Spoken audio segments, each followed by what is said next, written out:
ఇవాళ ఈ ప్రాంతంలో ఎంపీ ఆయన మాట్లాడుతుండు. ఇక ఆయన గురించి నేను ఎక్కువ మాట్లాడదలుచుకోలే, కానీ ఆయనకు బాధ్యత లేదా? ఎంపీకి గెలిచినావు కదా, మోడీ దగ్గర నుంచి ఏం తెస్తావు తీసుకురా. గుజరాత్లో అహ్మదాబాద్లో సబర్మతి రివర్ ఫ్రంట్ నరేంద్ర మోడీ కట్టుకోవచ్చు అంట, కానీ నరేంద్ర మోడీకి ఊడిగం చేస్తాడంటేనే కానీ మూసీ రివర్ ఫ్రంట్ మాత్రం తెలంగాణలో కట్టొద్దంట. ఏం న్యాయమా ఇది? ఇక్కడ ఉన్న ప్రజలే కాదు, నువ్వు కూడా బతకనీకి వచ్చినోనివే. నువ్వు బతకనీకి వచ్చినావు, ఓట్లు వేపించుకున్నావు, ఎంపీ అయినావు, కానీ వాళ్ళు మాత్రం మూసీలు అదే మురికి కూపంలో ఉండాలనా? వాళ్ళందరినీ చక్కదిద్దాల్సిన బాధ్యత నీకు లేదా? రా, ఈటల రాజేందర్ ఇద్దరం కలిసి మోడీ దగ్గరికి పోదాం, పోయి 25,000 కోట్లు తీసుకొద్దా, మూసీలు ఉన్న పేదోళ్ళకి పంచి పెడదాం, ఇల్లు కట్టిద్దాం, డబుల్ బెడ్రూమ్ ఇల్లు కాదు మంచి కాలనీలు కట్టిద్దాం వాళ్ళకు. 40 లక్షల కోట్ల బడ్జెట్ ఉంది కదా మోడీ దగ్గర. హైదరాబాద్ నగరానికి 25,000 కోట్లు ఇవ్వలేడా? చేబెల్ల మీరే గెలుస్తారు, సికింద్రాబాద్ మీరే గెలుస్తారు, మల్కాజ్గిరి మీరే గెలుస్తారు, మెదక్ మీరే గెలుస్తారు, నగరం చుట్టూతో మొత్తం మీరే గెలిచింది కదా ఈటల రాజేందర్ గారు. మోడీ దగ్గరికి వెళ్ళి ఏం తెద్దామో రాపోదాం. నాకేం బేసిజా లేవు రాజేందర్ గారు, రండి సచివాలయానికి, ఏ ప్రతిపాదన తెస్తారో తీసుకురండి. కేటీఆర్ హరీష్ రావు మొదటి రోజు మాట్లాడతారు, తెల్లారా జిరాక్స్ కాపీ తీసుకొని ఈటల రాజేందర్ మాట్లాడతారు. ఏందా ఈ భాగవతం ఏమనికి అర్థమైతే లేదా?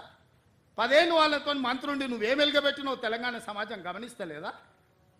గౌరవం పెట్టుకోండి రాజేందర్ గారు, మీరు మిమ్మల్ని గౌరవించాలనే మేము అనుకుంటున్నాం, కానీ మీరు ఆ గౌరవం నిలబెట్టుకునే పరిస్థితి లేదు. మీరు పార్టీ మారినరు, వేరే పార్టీ ఎంపీ అయినరు, కానీ పాత వాసన మాత్రం మీకు పోతలేదు. ఆ గత్తర వాసన అట్లనే మీతో కొడుతుంది, గత్తు వాసన. నేను ఇవాళ సూటిగా వారికి సూచన చేస్తున్న ఈటల రాజేందర్ గారికి, మూసీ పరివాహక ప్రాంతంలో ఉన్న పేదలకు ఇళ్ల పట్టాలతో పాటు ప్రధానమంత్రి ఆవాస్ యోజనలో ఇల్లు కట్టిద్దాం. మీరు రాండి, నరేంద్ర మోడీ దగ్గరికి వెళ్దాం, నేను వస్తా, నా మంత్రివర్గాన్ని మొత్తం తీసుకొని వస్తా. మాకేం బేసిజాలు లేవు నరేంద్ర మోడీ గారిని కలవడానికి. వారు ఈ దేశానికి ప్రధానమంత్రి. మనం లక్షల కోట్ల రూపాయల కేంద్రానికి పన్నులు కట్టినాం, 25,000 కోట్లు ఆయన దగ్గర తీసుకొద్దాం, మీరు రండి. రేవంత్ రెడ్డి గారి మొత్తం చరిత్ర తీస్తే మోసం, అబద్ధం అనేది దానికి మారిపోయిన ఉంటారు రేవంత్ రెడ్డి. ఆయనే పచ్చకామెరలోనికి లోకమంతా పచ్చగన్నట్టుగా ఇక మమ్మల్ని సన్యాసులు, మమ్మల్ని పిచ్చుకుక్క కలిసిందానుడు, మమ్మల్ని ఇట్లా నేను ఇప్పటికి కూడా అంటున్నాను, రేవంత్ రెడ్డి గారిని ఒక సవాల్ చేస్తున్నాను. నీకు నిజంగా దమ్మున్నోడివైతే, ధైర్యం ఉన్నోడివైతే మీరు నేను కలిసి ఇద్దరం వితౌట్ సెక్యూరిటీ మూసీ పరివాహక ప్రాంతంలో ఇవాళ ఏ ఇళ్ళు అయితే నువ్వు కూలగొట్టబోతున్నావు, ఏ ఇళ్ళకైతే నువ్వు నోటీసులు ఇచ్చి చేసే ప్రయత్నం చేస్తున్నావు, అక్కడికి మనం పోదాం, ఇద్దరం కలిసి పోదాం. వితౌట్ సెక్యూరిటీ నేను కలిసి మొత్తం 1 రోజా 2 రోజుల మీరు డేట్ ఇవ్వండి, తప్పకుండా పోదాం. రెండవది, ఇదే మూసీ ప్రక్షాళనలో భాగంగా ఫణిగిరి లాంటి కాలనీలు ఏవైతున్నాయో, చైతన్యపూర్ లాంటి కాలనీలు ఏవైతున్నాయో, వాళ్ళు ఏదైతే ఇలా కన్నీళ్ళు పెడుతున్నారో, ఒక గర్భిణీ స్త్రీ 9 నెలల గర్భిణీ స్త్రీ, ఆమెకు డెలివరీ డేట్ ఇవ్వాలో రేపో డ్యూ డేట్ ఉన్నదని చెప్పి ఆమె ఏడుస్తూ ఉంటే, నీవు కనుక ఇది ఖాళీ చేసి పోకపోతే నీకు డబుల్ బెడ్రూమ్ కూడా రాదని చెప్పి ఆమెను పోలీసులు బలవంతంగా నెట్టేస్తే, ఆమె అన్న మాట ఏంటంటే నీ డెలివరీ ఎక్కడ కావాలి అని చెప్పి కాలంలో పడితే నువ్వు కనికరించలేదు కదా. రా, నువ్వు నా చైతన్యపూర్కి వస్తావా, నా కొత్తపేటకు వస్తావా, నా ఉప్పల్ నియోజకవర్గంలో ఉన్నటువంటి రామంతపూర్కి వస్తావా, పోదాం. సెక్యూరిటీ లేకుండా రా. ఒకవేళ కనుక నిన్ను శభాష్ మీ రేవంత్ రెడ్డి గారు అంటే నేను రాజకీయాల నుంచి మొత్తం తప్పుకొని బహిరంగంగా క్షమాపణ చెప్పి ముక్కు నెలకు రాస్తాను. కానీ ఏం మాటలు ఇది? ఇలా అక్కడక్కడ అరువు తెచ్చుకున్న మనుషుల చేత తిట్టిపిస్తుందని చెప్పి అంటున్నారు.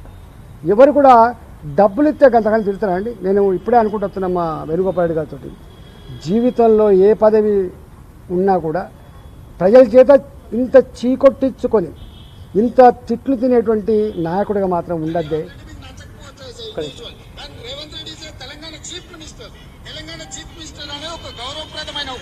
అది ఇది కూడా మీకు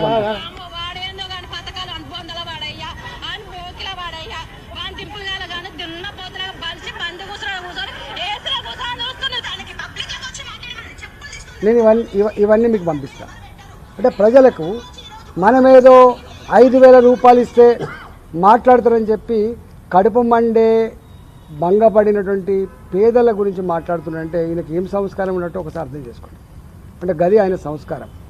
ఆయనది ఎప్పుడో ఆయన ఆ పని చేసింది కాబట్టి పచ్చకామెలకు లోకమైన పడుతుంది. నీ నీ- నీ పనే గది కాబట్టి పైసలు ఇచ్చి లొల్లి పెట్టించి పైసలు ఇచ్చి ఇట్లాంటి చేయించి పైసలు ఇచ్చి ఆ మీడియాని మేనేజ్ చేసేటువంటి పని కాబట్టి నువ్వు అట్లే మాట్లాడతావు. కానీ గతంలో ఉన్న ముఖ్యమంత్రి కూడా అట్లే మాట్లాడు. మాకు బ్రహ్మాండంగా ఉన్నారా ప్రజలు, వీళ్ళు కొద్దిమంది పిడికల మంది సన్యాసులు ఇట్లా మాట్లాడుతున్నారని చెప్పిండు. సన్యాసులు మాట్లాడినో ప్రజలు మాట్లాడిన తర్వాత అర్థమైంది. ఇప్పుడు ఈయనకు కూడా ఇప్పుడు అర్థం కాదు, ఈయన అద్దాల మేడలో కూర్చున్నాడు కాబట్టి ఇవాళ అధికారం ఉన్ననాడు కళ్ళు నెత్తికెక్కి ఇలా ఎవరు వెలివిషయాలు చెప్పినప్పటికీ కూడా వినరు. వీళ్ళకి నైజం ఉంటుంది కాబట్టి ఇవాళ విపరీతంగా తిడుతున్నారు. విపరీతం అంటే ఏడుస్తున్నారు. ఇవాళ ఎప్పుడు కూడా రేవంత్ రెడ్డి గారు ఒకటి గుర్తుపెట్టుకో, ఇల్లు కూలగొట్టోళ్ళు, నీడను చెదరగొట్టోళ్ళు ఎవరైతే ఉన్నారో, గూడు చెదరగొట్టోళ్ళు ఎవరైతే పెళ్లిని ఎత్తగొట్టోళ్ళు పాపం తగిలిపోతారని అంటారు జనరల్గా. తెలంగాణలో ఏముంటారంటే ఈ ఇద్దరికి ఎక్కడ కూడా చరిత్రలో ఎప్పుడు కూడా తప్పకుండా ఏదో ఒకటి అనుభవించక తప్పదని చెప్తారు. ఇవాళ నువ్వు చేస్తున్న పని ఏంటిది చెప్పండి. ఆయన అంటున్నాడు హరీష్ రావు గారు రాసిస్తే చదివే గంత దిక్కుమాలిన పద్ధతుందా రేవంత్ రెడ్డి? నీకైనా అవగాహన ఉందా? నీకైనా జ్ఞానం ఉందా? ఇప్పుడు నువ్వు ఎప్పుడైనా అసెంబ్లీకి వచ్చినావు కదా నువ్వు. ఇవాళ నేను రాజశేఖర్ గారితో మాట్లాడినప్పుడు నా స్పీచ్లు ఉంటాయి.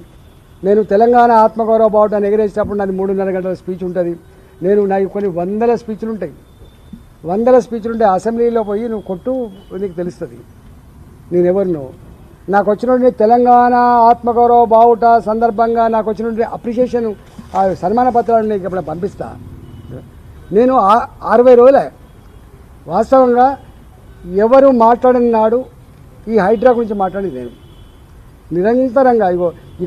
ఇక్కడ చెరువుకి వచ్చిపోయినా, మీ పక్కకు వచ్చిపోయినా, అస్మత్పేట చెరువుకి వచ్చిపోయినా, అక్కడ నల్ల చెరువుకి వచ్చిపోయినా, ఇక్కడ సెప్లిగూడ చెరువుకి వచ్చిపోయినా, అటు పక్కకు మౌలాలి చెరువుకి వచ్చిపోయినా, అటు పోతే సరూనగర్ చెరువుకి వచ్చిపోయినా, ఇట్లా ప్రతి చెరువుని ఒడ్డెర కాలనీకి వచ్చిపోయినాను, జొన్నలబండ కాడికి, ప్రతి కాలనీని ప్రతి బస్తీని తిరిగిపోయాను.